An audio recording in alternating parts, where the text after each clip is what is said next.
أرستزينا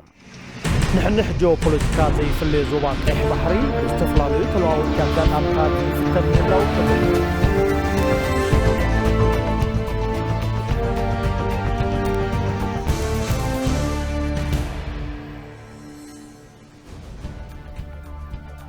نهنصت قدب حداثة زوع الحجر لخا وفري متخاب توتك كاين قانون تقلصو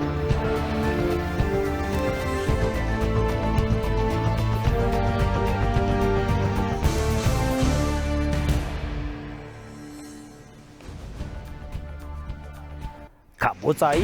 بريزيدنت سوريا بشر الاسد عود سراح المقبار ناب تشاينا جيشا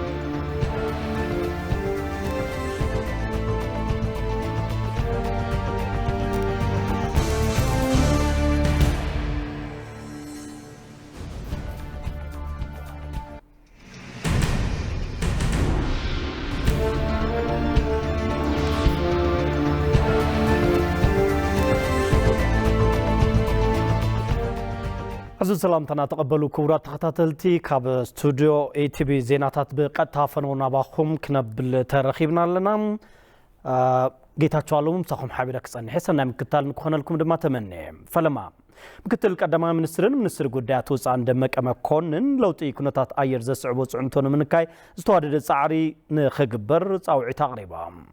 قلنا قلني مبل 78 حفش او غباي ودو حورات منغستات اي تدمق مكونن اب لوطي كنتات ايرن كوسدو زغبوم تغبارات امكل خالن زدهاب مدرخ تساتيفوم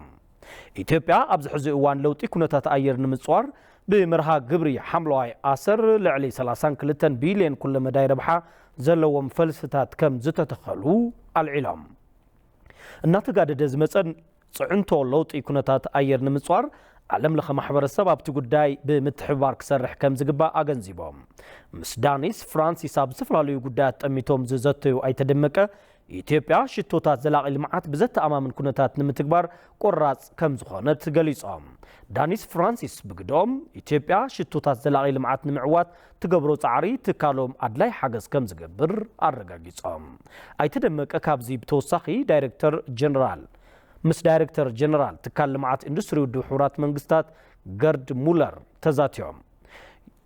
ዩኒዶ ምስ ኢትዮጵያ ዘለዎ ኩለ መዳይ ምትሕባር ብዝበለጸ ንምጥንኻር ድሌት ከም ዘለዎ ቶም ዳይሬክተር ጀነራል ምግላጾም ካብቲ ሚኒስቴር ዝረኸብናዮ ሓበሬታ የረድ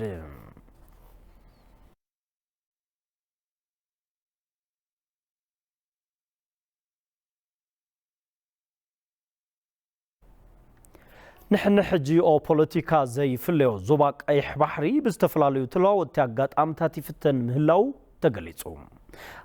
ጉዳይ ተለዋዋጭ አጋጣሚ ቀይሕ ባህር ያድሂቡ ዘዘቲ ዞባዊ ምክክር በአሰናዳነት ዋር ኮሌጅ ሰራዊት ምክልኻልን ኢንስቲትዩት ጉዳያት ወፃን አብ አዲስ አበባ ተሳሊጡም አብቲ መድረኽ ዘተ ንዲፕሎማት ሃገራት ዞባ ሓውሱ ወተሃደራዊ አመራር ሓታት ምሁራትን መዳርግቲ አካላትን ዝተረኸቡ ኮይኖም ኣብ ዝቀረቡ መጽናዕታዊ ጽሑፋት ተኩሮም ዘትዮም ኣብቲ ዘተ መደረዘ ስምዑ ወተሃደራዊ አማኻሪ ኢታማጆር ሹም ሓይልታት ጦርን አመራርሓ ተኽሲን ሌተናል ጀነራል አለምሸት ደግፌም ስትራቴጂካዊ ረብሓ ቀይሕ ባሕሪ ልዑል ብምዃኑ ንዑስ ዒቦም ዝመጹ ዘለው ወጥርታት ድሕንነት ተሓባቢና ክንፈትሖም ይግባእ ኢሎም ኢትዮጵያ ንቀይሕ ባሕሪ ዘለዋ ግደ ዝለዓለ ብምዃኑ ዝረአዩ ድሌታት ኣሰላልፋ ሓይሊ ገበናት ኣኽራርነትን ዘይሕጋውነትን ብምግታእ ንሓበራዊ ተረባሕነት ምስራሕ ከም ዘድልዩን ተዛሪቦም ዳይሬክተር ኢንስቲትዩት ጉዳያት ወፃኢ ዶክተር ገበዮህ ጋንጋ ብወገኖም እቲ ዘተ ስግኣታት ጸጥታ ቀይሕ ባሕሪ ኣቐዲምካ ንምፍታሕን እትዋት ፖሊሲታት ንምውሳድን ልዑል እጃም ከም ዘለዎም ገሊጾም ኣብቲ ኮንፈረንስ ብድሆት ዞባ ዝኾኑ ግብረ ሽበራን ካልኦት ገበናትን ንምክልኻል ብሕብረት ምስራሕ ከም ዘድሊ ተጠቒሱ ክብል ጸብጻብ ሪፖርተርና ተስፋዬ ጫኔ ኣረዲኡ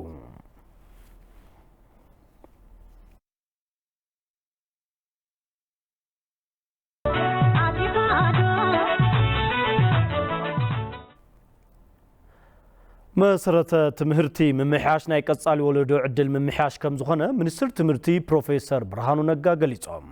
تو منستر ودو حورات منغسታት تمهرتي اب زبنه ديجيتال نلمعات نفتحاونت سلامن دحننتن بزبل اب نيويورك اب استسناد وعلا ترخيبهم ملختام محلالفهم أملختهم دما أب تمرتي إنفست مقبار بزعبا قصالي ولدون عالمن إنفست مقبار يكبلو قليصهم كم هاجرن منقستن استفلالي ولوتات أب تمرتينا كايدنا نركب زبلوتهم منستر إثيوبيا كاب زلوا عمتاو بجت 20 مئتاوي نسرحت تمرتي كم زمدبت مقلاصهم سرخ حبريتهم يرد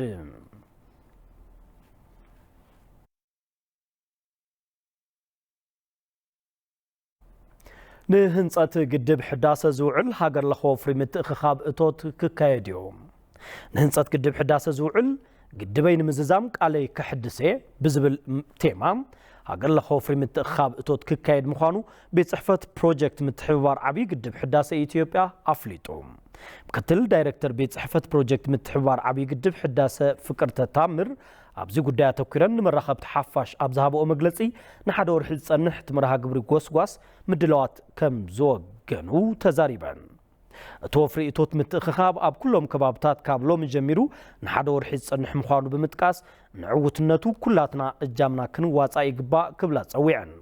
أب تمرها قبري متخخاب توت كاب حامش تمئتي كساب شوعات مئتي مليون بر نمئكاب كم زتة تلمه دحر متكاس نقدبنا كل مداوي دقافنا يتناخر زبل ملئختنون أم حلالفان مبر رابعينا يموداتان زوريا من لئيت ماي تقدب بعوت كونتات بمززامو نملا هزبي إثيوبيا داقم انقع دسبلكم زبل ملئختنون أم حلالفان كبل قلقالو زينا إثيوبيا سابسيبهم أب كل تشحن 16 عام تمرت نهنس تقدب كاب سفلاليو كفالات حبرت سب لعلى حدا بيليون برنمت خخاب تتلي مالهم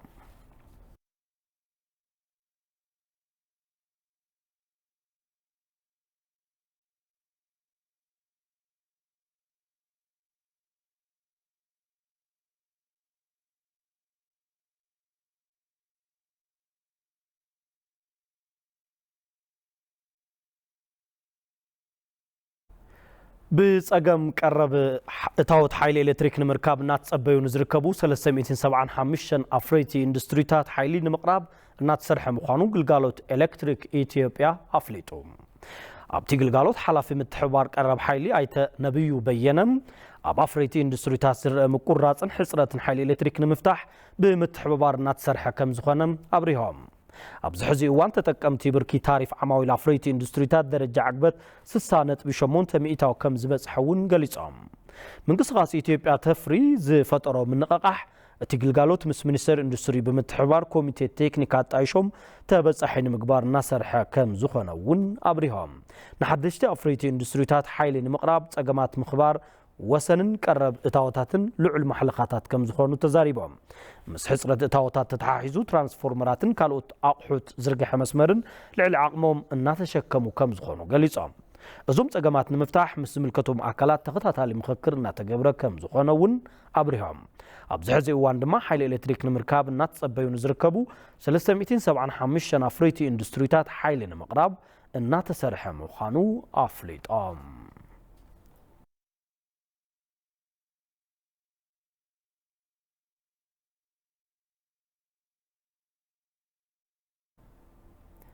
أمكتتال زيناتات إتبي تقرنياهم تركبوا كورات تختاتل تمرسكم سلة تكتاتلونا نمسقركم حزون مسانا صنحو زيناتاتنا يقصر لو حزد ما بزرزر ناب زحرنا يوم زيناتات كنسقرنا ممهران يونيفرسيتي عبدقرات أبتي يونيفرسيتي زبصح عنوت ناوتي بمسقان بمليونات سقمت هافتي كم زعاقبو تحبيروم توم ممهران إلكتريكال ميكانيكال إنجينيرينج ات يونيفرسيتي أب كالو إسراحة تداق مهنصت كل التقراي جاموم نمبركات علموم ينقسقسو كم زلو تغليصو ابا دمقه توسخلو اب ناوتታት يونيفرسيتي عدግራት بمخنيات كونات بصع عنوت بمصغان ናብ ግልጋሎትን መታው ኣብ ዝግበር ጻሪ መምህራን ኤሌክትሪካልን መካኒካልን ኢንጂነሪንግ እቲ ዩኒቨርሲቲ ልዑል ግደ እናፈጸሙ ይርከቡ ዝነበረ ኩናት ይሆን ዋላ ብትስርቅ ብዙሕ عنوት ተበጽሖ ዩኒቨርሲቲና استفلالي سرحة المسرح تواجسنا استوصلنا ممهران كميكانيكال ዩኒቨርሲቲ بتصوعنا مسرت نسرح لنا تبجسنا لنا نابزي بروجكت مجمار توقعنا ያው ተዓድና ዝበጽሐ عنوትን كسران مسرت مقارنا وجميرنا ያው ዩኒቨርሲቲ አትያ خلنا عنا يخونا صنحتنا عنا خوينا خنري خلنا ያው بتعمي ስለዝሕመና ቢያንስ بتزلنا ፍልጠት ስታይ ክንሰርሕ ንኽእል ዩኒቨርሲቲ ብዝብል ተኣኺብና ምዞም መሓዙተይ ብጾተይ ኮይና እዚ ፕሮጀክት እዚ ዕላውን ኾን ገርና ማለትዩ ንሕና ብሙሉእነት ተሳተፍናሉ ዓውዲ ስራሕ ኣብ ናይ ካፌ ዘሎ ናይ ጠረጴዛን ወንበርን ጽገና እዩ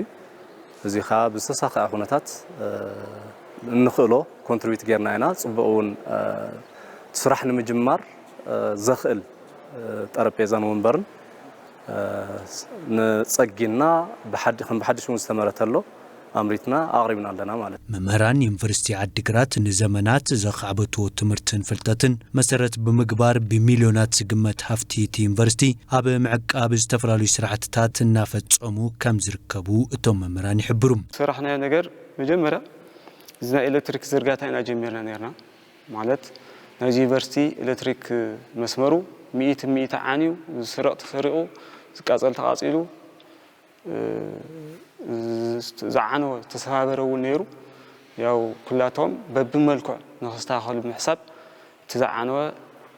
زصقن تخوين زصقن تي تسرقون خالي ملك اختك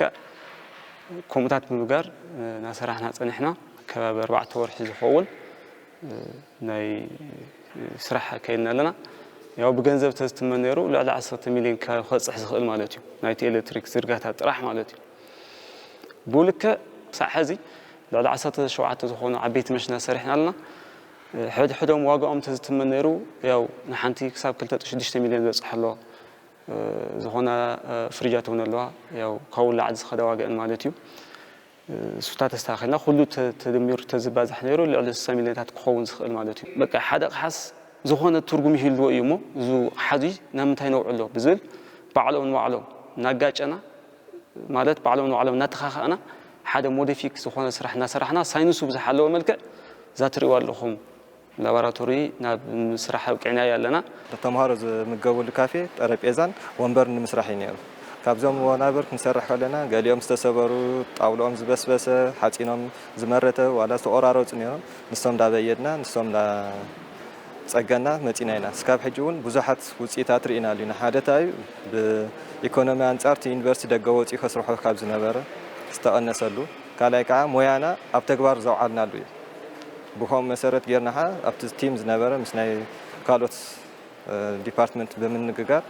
ብዙሕ ስራሕ ሰሪሕና ኢና ንኣብነት ልዕሊ 2000 ወንበር ሰሪሕና ኣለና ተወሳኺ እውን ናብ ከባቢ 600-700 ዝጽግዑ ጠረጴዛታትን ሰሪሕና ኢና ካልኦቱን ከምቲ ትርእይዎ ዘለኹም ኣብ ንምጽጋን ምንቅስቃስ ንርከበለና ማለት ቶም መምህራን ኣብቲ ዩኒቨርሲቲ ዝጀመርዎ ስራሕ ኣጠናኺሮም ብምቕጻል ስራሕትታቶም ናብ ዝሐሸ ብርኪ ንምስግጋር ዓሊሞም ኣብ ምንቅስቃስ ከም ዝርከቡን ወሲኾም ገሊጾም ካፌ ወንበር ወይ ጠረጴዛ ጥራሕ ሰሪሕና ዘይኮናስ ዝበለጸ ስራሕቲ ፉል ናይ ዩኒቨርሲቲ ሜንቴናንስ ናይ ሓጺን መጺን ናይ ጣውላን ውጽኢት ንክንሰርሕ ጽገኑና ጸገና ዋላ ሓደሽ ምህርትታቱን ደገ ዝወጽ ነውሩ ኣብዚ ናይ ባዕልና ንክንሰርሕ ብሙሉእ عامنا نساتفولو كاب معرم ماشين موديفيك عم مسرح بتحنا لنا كأوحات وصح صراحة مسرحون دلوقتي نازلنا. أبي يونيفرسيتي راح زي خلنا خنوس نزلنا بتقرأ درجة تمرتيات عنينين سلزي أو أون يونيفرسيتي بفاينانشال اللي خنت خلوت زملكتهم أكلات بنتحبر زبركت وسواس ومسارة مقبر ناي بلاك بورس راحتي خنسرح مدلوات لنا سوسنا ماتريالون زغزانا يلو يونيفرسيتي زغزانا مالتي سلازي نسو نغصالي كسرح كاب زحسو سرح تحديو بتوساخي كافت ومبرن طربيزان ناي ممهار مستمهار كلاساتون ومبر نيشتي حصرت سلازلو اون اب ناي ارم تشير سرحتي او خنسرحون ياو اب تلمنايو ኣብ ገለ ከባብታት ከተማ አዲስ አበባ ውሽጥ መገድታት ኮብልስቶን ጽገና ብዘይ ምርካቦም ነበርቲ ንጸገም ከም ዝተሳጥሑ ሓቢራ ቶም መንገድታት ጽገና ዘይተገብረሎም ብምጽንሖም ኣብ ዝሕዚ እዋን ንተጓዓዝትን ተሽከርከርትን ኣጸጋሚ ኮይናሎ ኢሎም ደሃብያሲን ኣብ ገለገለ ከባብታት ከተማ አዲስ አበባ ዘለዎ መንገድታት ንተሽከርከርትን እግረኛታትን ኣጸገምቲ ምዃኖም ነበርቲ ተዛሪቦም እቶም ነበርቲ በተደጋጋምን ዝመልከቱ አካልኳ ሕቶን ተቀረቡ ምላሽ ክረኽቡ ከምዘይ ካሊም ተዛረቡ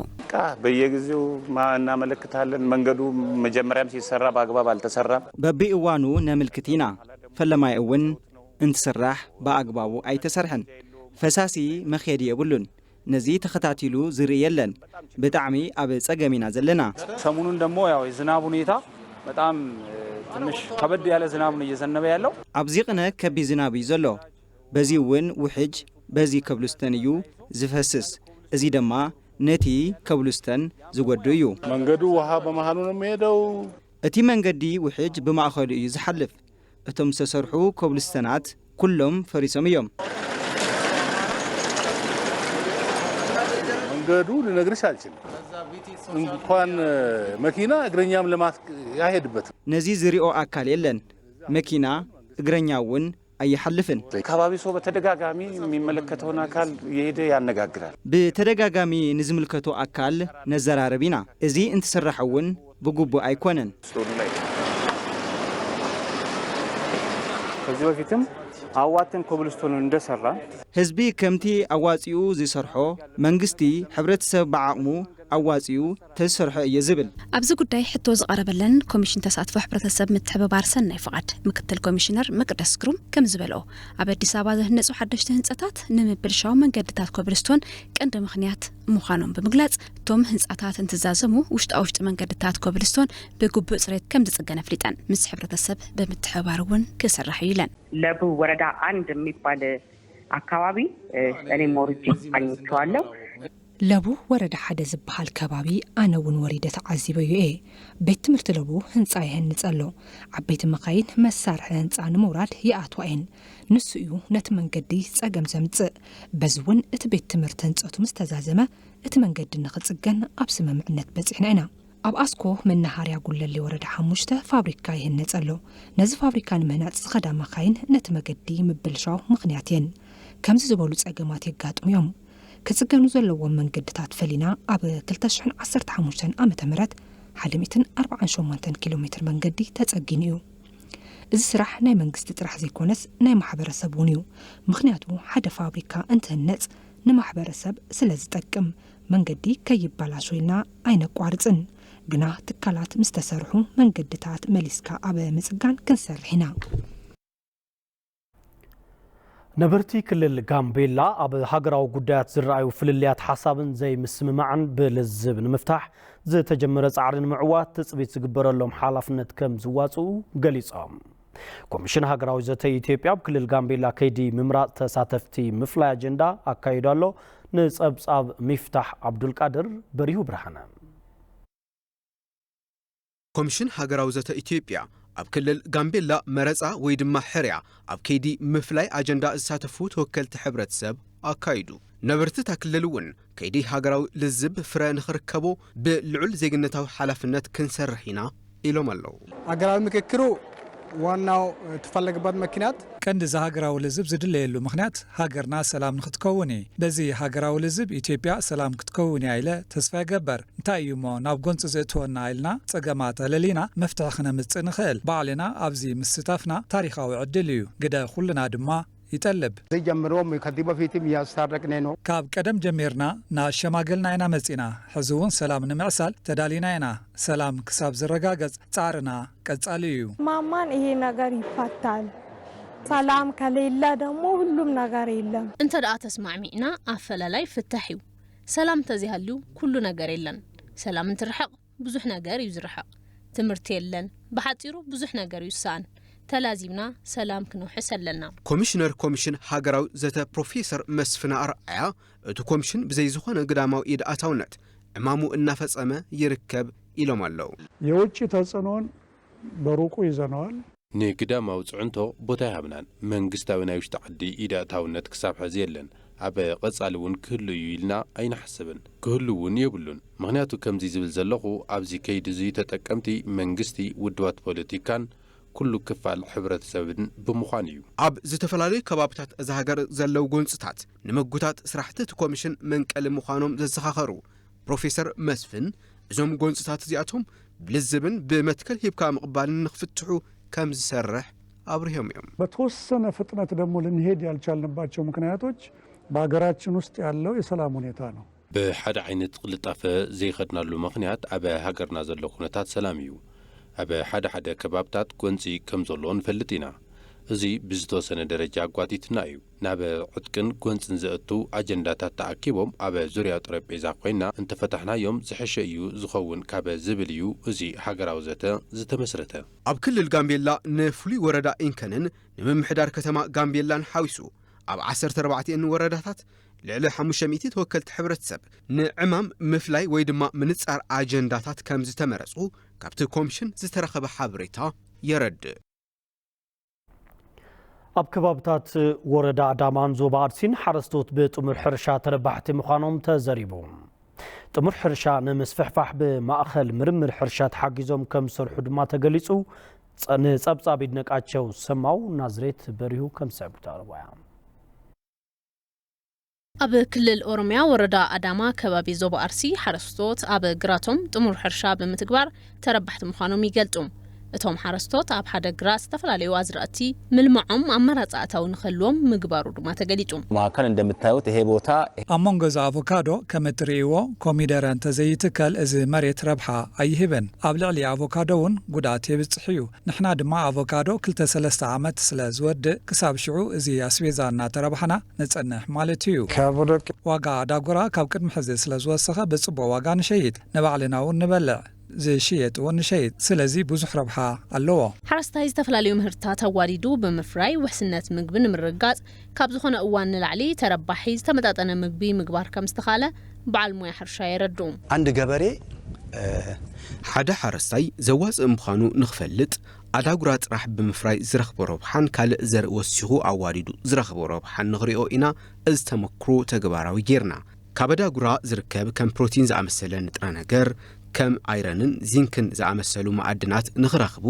እዚኦም ኣዋዲድናን ነንበይኑን ብምሕራስ ዝርከብ ረብሓሪኡ ውፅኢታውነቱ ተዓዚቡ ናብ ስራሕ ንኽኣቱ ንምትብባዕ እዩ እዚ ተመክሮ ጥሙር ሕርሻ ብስፍሓት ንምትግባር ናተሰርሐ ምዃኑ ማእኸል ምርምር ሕርሻ መልካሳ ገሊጹ ወሳያ ደረጃ ብብርኪ ሰሪሕኻ መርኣያ ንሰርሖ ምስ ሰብ ሞያ ሕርሻ ስለ ዝኾነ ብገፊሑ ድማ ኣብ ቀጻሊ ሓቢርና ክንሰርሕ ኢና እዚ ድማ ዝሓሻ ኣታውን ዝሓሻ ኣጠቓቕማ መሬትን ኣለዎ ስራሕቲ ጥሙር ሕርሻ ከም ሃገር ውሕስነት ምግቢ ንምርጋጽ መፍትሒ ተገይሩ እናተሰርሐ እዩ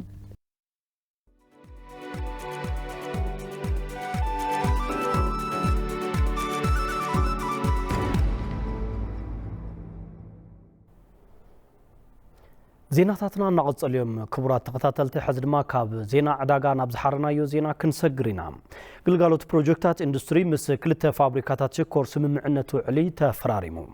ግልጋሎት ፕሮጀክታት ኢንዱስትሪን ፋብሪካታት ሽኮር ትመና ንብረት ብምግባርን ሓገዝ ፋይናንስ ዝረኽቡሉን መጽናዕትን ምርምርን ብምስራሕ ናብ ዝሕሸ መፍራይነት ንምስግጋር ዝዓለመ ስምምዕ እዩ ተባሂሉ ተስምምዕ ውዕሊ ሓላፊ ቤት ጽሕፈት ዋና ፍጻሚ ስራሕ ኮርፖሬሽን ልምዓት ፓርክታት ኢንዱስትሪ ኣይተፍጹም ከተማ ምስ መካየድቲ ስራሕ ፋብሪካ ሽኮር ሰምን ፊንጫን ተፈራሪሞም ግልጋሎት ፕሮጀክታት ኢንዱስትሪ ኣብ መጽናዕትን ምምኽኻርን ንዝሓለፉ ልዕሊ 40 ዓመታት ኣብ ዝተፈላለዩ ዓበይቲ ሃገራዊ ፕሮጀክታት ይነጥፍ ዝነበረ ምዃኑ ንምፍላጥ ተኻኢሉ ኣሎ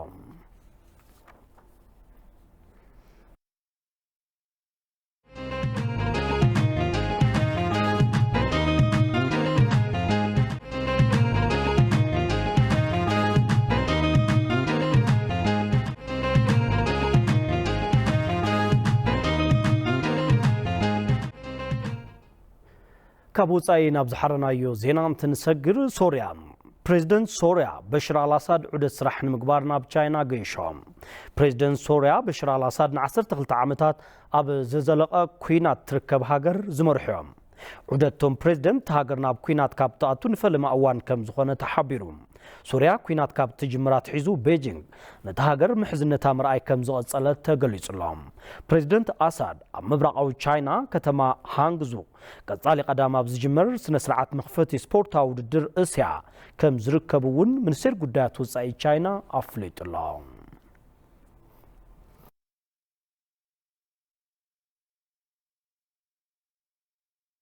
ክቡራት ተኸታተልቲ ዜናታትና ቀድሚ ምዝዛምና ቀንዲ ነጥብታትና ክንዘኻኽረኩም ንህንጸት ግድብ ሕዳሴ ዝውዕል ሃገር ለኸ ወፍሪ ምትእኻብ እቶት ክካየድ እዩ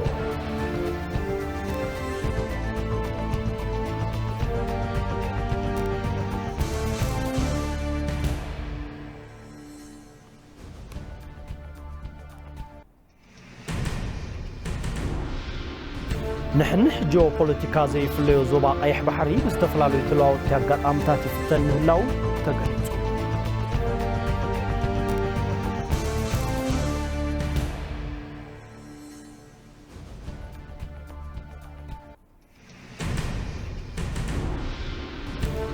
ፕሬዝዳንት ሶሪያ በሽር አልአሳድ ወደ ስራሕ ምግባርና ቻይና ገይሸዋል።